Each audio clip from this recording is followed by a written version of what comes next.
गिबियावनो जोंनि बे जेबि हास्कि केनेलाव फिन आरो नुजाफैनायनि थाखाय लास्ट 2025 बे मार्च 2 23-24 चेम्पियनशिप डग शो जादोंमोन गुवाहाटी केलेन क्लाबा फाथिदोंमोन केसिआइनि आन्दाराव केसिआइनि जाबाय केलेन club of India Chennai head office स' बेयाव सैमानि जातनि कम्पिटिशन जायो आरो बेजों लोगोसे ग्रुपनि आरो बेजों लोगोसे बेस्ट इन शो फार्स्ट सैमानि जादानो जाहैबाय गावबा गाव जात स' जोंनि जादानो जाहैबाय साइबेरियान हास्कि स' जोंनि बे जादाव साइबेरियान हास्कियाव जोंना सेथि पजिशन मोननो हादों जों लांदोंमोन सामार कल नेमा जाहैबाय सामार पेपारनि नामा जाहैबाय रमान्टिकास एस्टन जों एस्टनखौ लांदोंमोन माने सामारखौ लांदोंमोन जों स' सामारा सेथि पजिशन मोनदों 23rd 24th चेम्पियनशिप डग शो माने मोननै रिं 23rd ओमफ्राय 24th जों मोननै रिंआवबो सेथि पजिशनखौ मोननो हादों आरो बेजों लोगोसे नेक्स्ट श'आनो जाहैबाय ग्रुपनि जायो ग्रुपआ जाहैबाय हमना ला साइब्रेन हास्किजों लोगोसे पमिरेन दंफायो हमना ला साइब्रेन हास्किजों लोगोसे बेलेग बेलेग जात दंफायो एग्जाम्पल स' बाहेरनिफ्राय बिराद फैयो बे समाव कलकातानिफ्राय फैदों हमना ला खाथि खाथा उरिसानिफ्राय फैदों हमना ला आरो चेन्नाइनिफ्राय फैदों स' बिसोर बिराद गोबां ट्रेनिं खालामो स' जों ग्रुपआव हाथ'वासै आरो बेस्ट इन श'आवबो हाथ'वासै स' नेक्स्ट हपफुलि जों नेक्स्ट श'आव जों मर प्रिपेयार जानानै मर ट्रेनिं जों होनानै जों नेक्स्ट श'आव जों पार्टिसिपेट खालामगोन आरो साबसिन आरो बेटारसिन जों पार्टिसिपेट खालामगोन आरो जों जोंनि बे उदालगुरिनिफ्राय जों थांनो नाजागोन साबसिन प्रिपेयार जानानै थाखि जों माबा मोनसे जोंनि जायगानि थाखाय जों मोनसे मुंदांखा आरो मोनसे ट्रफिखौ जों लाबोनो हानाय बायदि दा बे ट्रेनिंनि बेलायावहाय नोंथांमोना माबायदि ट्रेनिं होयो सि श'आव जाहैबाय सैमानि मोनसे पस्टार बेखौ नायो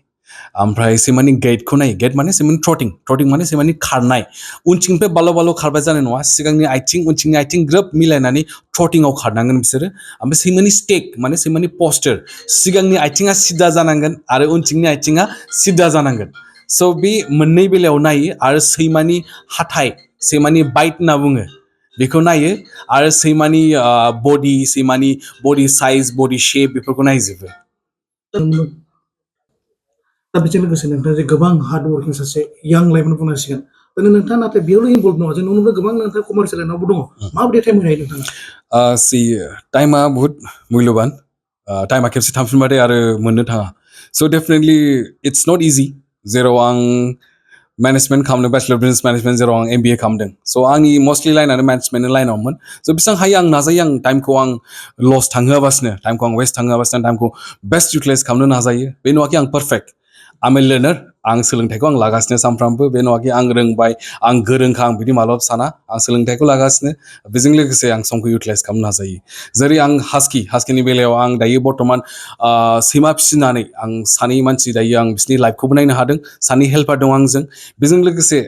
दायो जि आंनि आदार बिजनेस दं मेसिनारिनि बिजनेस दं आरो बेजों लोगोसे रेस्टुरेन्टनि बिजनेस दं बेयावबो स्टाफ लाखियो आं जेरावबो आं सम होयो मालाबा आं सैमाजों सम होयो मालाबा आं मेसिनारि पार्टआव आं सम होयो मालाबा आं रेस्टुरेन्टआवबो सम होयो स' इट्स नट इजि आरो सानफ्रामबो हार्ड वार्किंआ नांखागौ खस्थ'जों लोगोसे सिमांजों लोगोसे नाजालांनायजों लोगोसे आं जेरैखि जाया समखौ आं बेस्ट इउटिलाइज खालामनो नाजायो मोनसे गुड हेबिटजों हेबिटआ मालाबा हेबिटआनो नोंखौ आवगायलांगोन सिमाङा नोंनि मोनसे जांख्ला आरो गला नोंनि मोनसे जांख्ला बाट नोंखौ सुंथानानै जेब्ला नोंखौ दोनबाय थागोन बे जाहैबाय नोंनि हेबिट आरो नोंनि आखल आखु दा नोंथाङा जिखिनि बुंबाय बावैसो इन्टारस्टेट जिखिनि फैबाय थानाय सम नोंथाङा देरहाथारगोन होनना बुंदों नोंथांनि प्रिपेरेसन माबायदि फैबाय थानाय बेलायाव नेक्स्ट जेब्ला शो जाबावगोन बेल' नङा गुवाहाटी क्लिनिक क्लाबाल' शो पार्टिया बे नङा एन्टायर हमना ला कलकातानो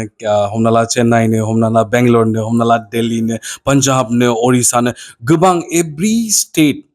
आरो एभ्रि स्टेटनि आन्दाराव आरो डिस्ट्रिक्ट दंबावो बिसोरबो शो फाथियो स' जों जेरावबो लांनो हायो बाट एक्सपेन्सेसआ बिराद हाई जायो बे जाहैबाय नोंनि जेब्ला हबि दं नोंनि जेब्ला सिमां दं बे थाबा नोङो एक्सपेन्सेसखौ जेबो बांद्राय जेबो साना एक्सपेन्सेसआ जालाङो बेजों लोगोसे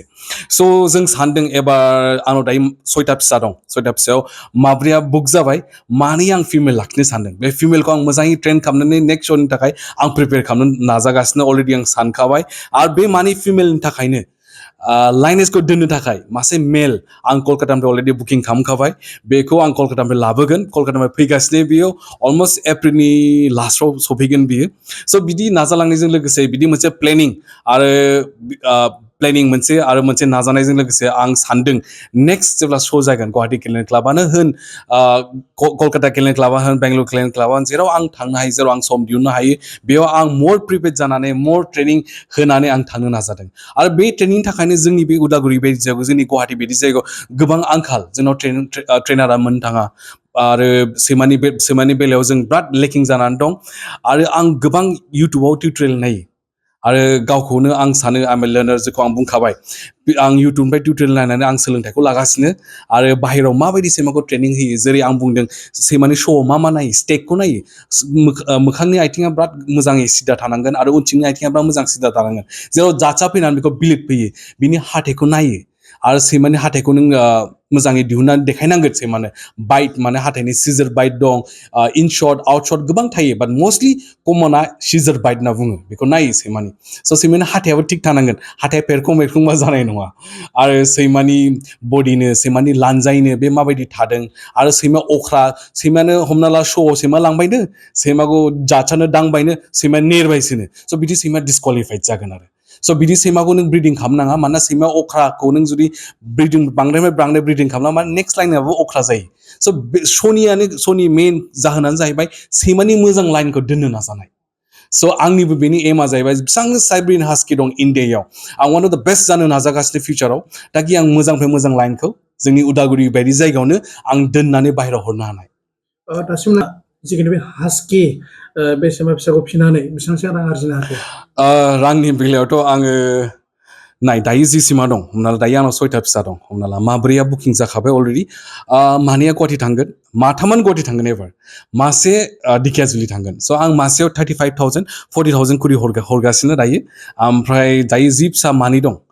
6टा फिसायाव माब्रै आं हरगोन मानैखौ आं रिटेन खालामनाय